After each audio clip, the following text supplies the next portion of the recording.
आयो गाडी पुढं मागे कशी काय होती आपोआप.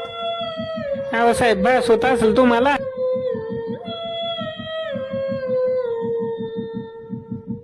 आईला यांनी मला मारायची सुपारी घेतलेली आहे का काय.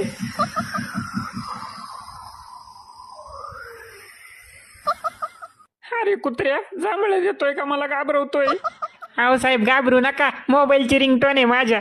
खाडी लाव तुझ्या मोबाईल आणि त्या रिंगटोनला. साहेब तुम्ही घाबरू नका बरं, तामिनी घाट सुरू होणार आहे आता. मस्त गाणी लावतो तुमच्यासाठी. कुठला रस्ता कुठली वळण कसला अंधार. अरे भांडगुळा, दरवेळेस तुझ्या गाडीत बसल्यावर तू हॉरर गाणी का लावतोस. आई ग. साहेब कसं आहे ना, रोमॅन्टिक गाणी लावली की तुम्ही लोक झोपता, तुम्ही लोक झोपली की मला पण झोप येते म्हणून.